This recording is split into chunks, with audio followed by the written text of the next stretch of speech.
आज हम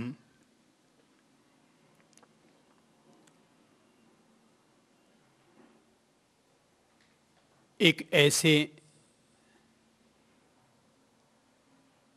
शिखर की ओर अपने कदम बढ़ा रहे हैं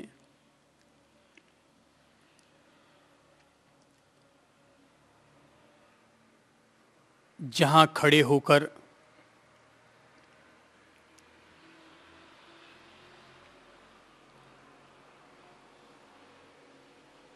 हम अपने से आगे आने वाले समस्त पर्वतों, पड़ावों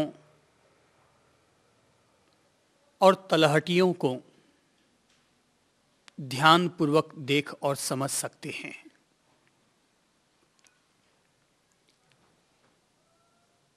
जैसे किसी भी कार्य को अंजाम देने के लिए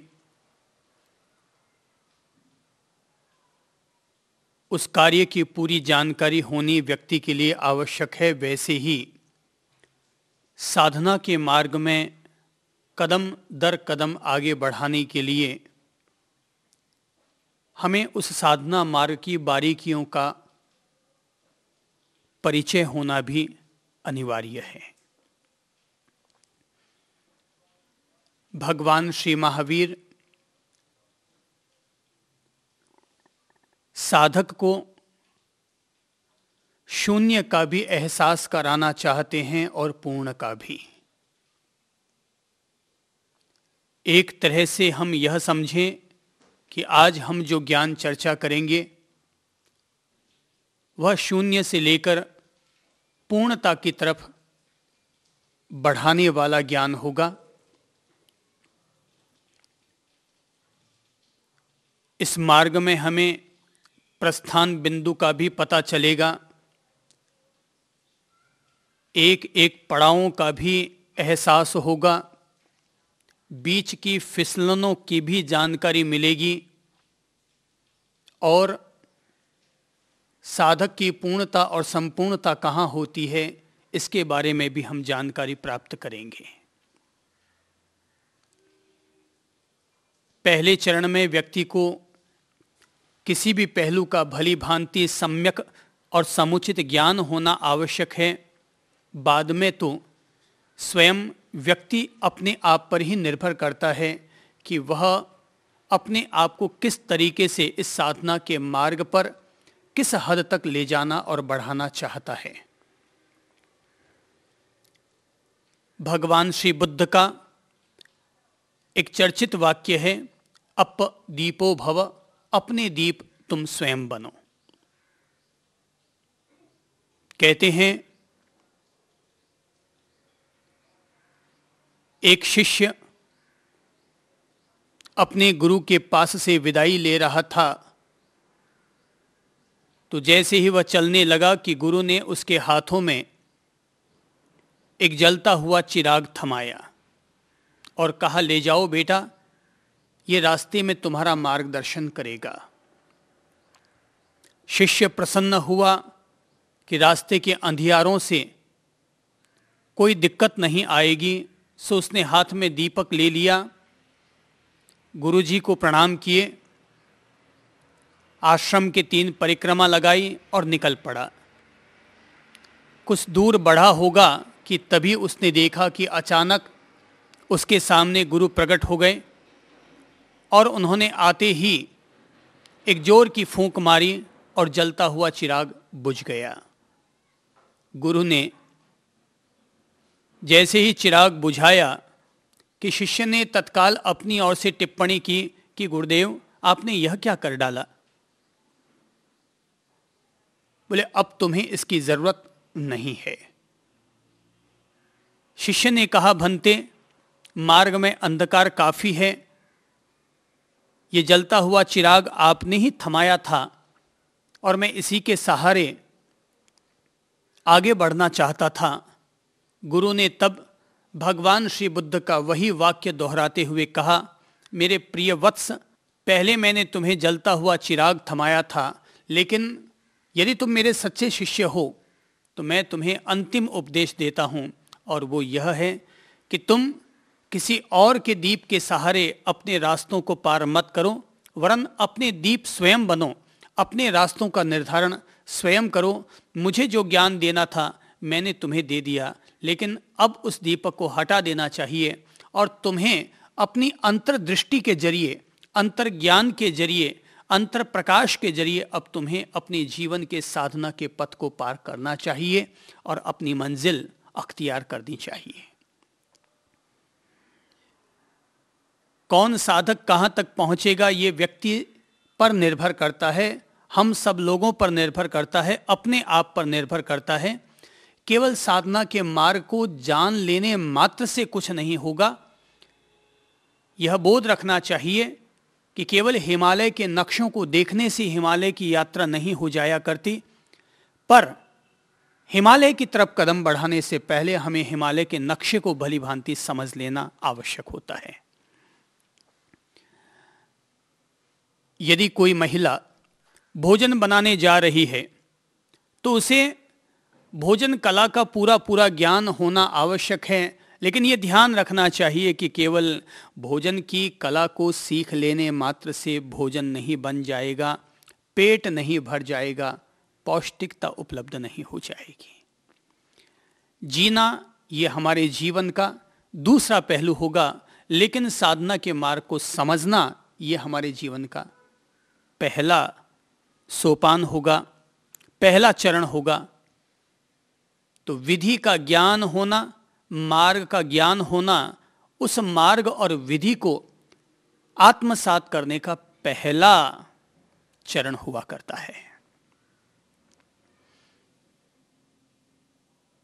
भगवान श्री महावीर ने मानव मात्र के आध्यात्मिक विकास के लिए और उसके आध्यात्मिक विकास की बुनियादी समझ देने के लिए एक खास तौर पर आध्यात्मिक ज्योमिति स्थापित की है, जिसे उन्होंने अपने हिसाब से एक खास शब्द दिया है और वो है गुण स्थान। जैसा कि इस शब्द को सुनने मात्र से ही हमें लगता है कि महावीर प्रत्येक व्यक्ति की चेतना को एक ऐसा आयाम देना चाहते हैं जो कि गुणवाचक है। याद रखना चाहिए कि व्यक्ति के गुण ही उसकी पूजा करवाते हैं, न कि उसका धन, उसकी संपत्ति, उसकी कुलीनता। ये उसको महानता नहीं देते, वरन व्यक्ति की गुणवत्ता ही उसको महानता दिया करती है। याद रखना चाहिए कि दुनिया में कोई भी खाली बोरी कभी खड़ी नहीं हो सकती।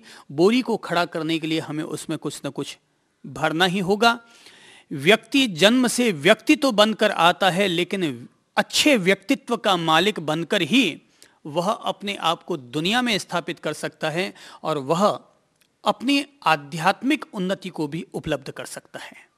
चाहे उन्नति सांसारिक हो या आध्यात्मिक, दोनों चीजों के लिए व्यक्ति की गुणवत्ता ही आवश्यक होती है। मैंने कभी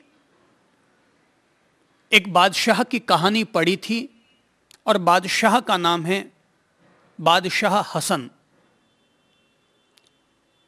कहते हैं कि एक दफा वजीर और मंत्रियों ने मिलकर के, सभासदों ने मिलकर के बादशाह हसन से एक जिज्ञासा प्रकट की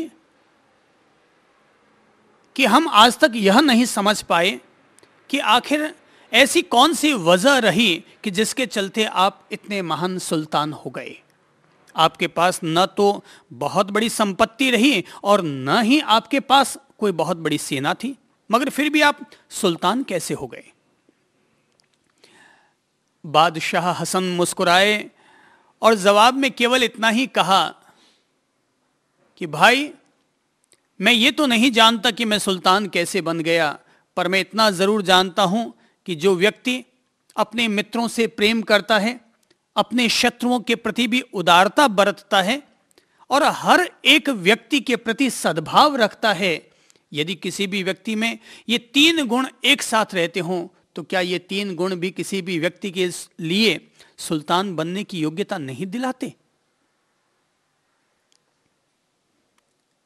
मुझे बादशाह हसन की इन बातों ने प्रभावित किया और इसीलिए इन बातों का मैं जिक्र कर रहा हूं कि आदमी के गुण ही आदमी की इज्जत करवाते हैं।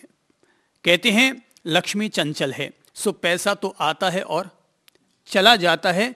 यदि पैसे के आधार पर इंसान का मूल्यांकन होगा तो याद रखना चाहिए कि राजा की पूछ तभी तक होगी जब तक वह अपनी सीमा में रहेगा, और पैसे वाले की इज्जत तभी तक होगी जब तक उसके पास पैसा रहेगा, और कोई भी बड़े से बड़ा पदाधिकारी तभी तक सम्मान प्राप्त करता रहेगा जब तक वह किसी पद पर आसीन रहेगा। लेकिन जिस व्यक्ति के भीतर महान गुण हुआ करते हैं वह व्यक्ति स्वयं ही अपने आप में ग्रेटफुल होता है, अपने आप में ग्रेटफुल होता है। इसीलिए मेरा अनुरोध रहा करता है कि हर कोई व्यक्ति अपने आप में महान बने और पूर्ण बने, महान बने और पूर्ण बने, अर्थात ग्रेटफुल बने। मैं भी ग्रेटफुल हूं और आप भी ग्रेटफुल बने। यहां जब मैं कह रहा हूं ग्रेटफुल, तो यह कोई अहंकार का सूचक नहीं है, वरन जीवन के सामान्य स्तर को और ऊंचा उठाने का प्रयत्न करना है। ग्रेट शब्द का अर्थ होता है महान और फुल शब्द का अर्थ होता है पूर्ण। तो अपने आप को महान और पूर्ण बनाना ही तो प्रत्येक व्यक्ति का और प्रत्येक साधक का लक्ष्य होता है कि हम साधारण स्तर से ऊपर उठकर असाधारण चेतना के स्वामी बने। हम जो खाली कोरे बोरे हैं, हम इतने पूर्ण हों कि हम अपने आप में फुल कहलाएं। और वही फुल होने के लिए तो प्रत्येक साधक अपने आप में पूर्णता की साधना करता है, पूर्ण की आराधना करता है। और कहा जाता है कोई भी व्यक्ति जब तक उस पूर्ण की साधना करने के लिए पूर्ण प्रयत्न न करेगा तब तक कोई भी साधक पूर्ण तत्व को उपलब्ध नहीं कर पाएगा। ये पूर्णता की साधना है। तो श्री महावीर जब गुणस्थान की चर्चा कर रहे हैं तो हम लोगों को ये भली भांति हमेशा बोध रखना चाहिए। हो सकता है हम में से कोई ऐसा हो जिसके भीतर अभी तक आध्यात्मिक जिज्ञासा पैदा न हुई हो। संभव है हम में से कोई व्यक्ति ऐसा हो जो कि अभी सामान्य सांसारिक जीवन ही जी रहा हो। पर एक बात ध्यान रखनी चाहिए, चाहे पारिवारिक जीवन हो, चाहे सामाजिक जीवन हो, चाहे आध्यात्मिक जीवन हो, व्यक्ति के गुण ही व्यक्ति का उत्थान करते हैं। यानी कि गुणवान व्यक्ति सदा सम्माननीय बनेगा, गुणवान व्यक्ति हमेशा ऊंचाइयों को उपलब्ध करेगा। जिसके भीतर दुर्गुण हैं, जो निर्गुणियां हैं, वह व्यक्ति तो वैसे ही दुत्कारा जाएगा जैसे कि सड़े कानों वाली कुतिया हर जगह से दुत्कारी जाती है।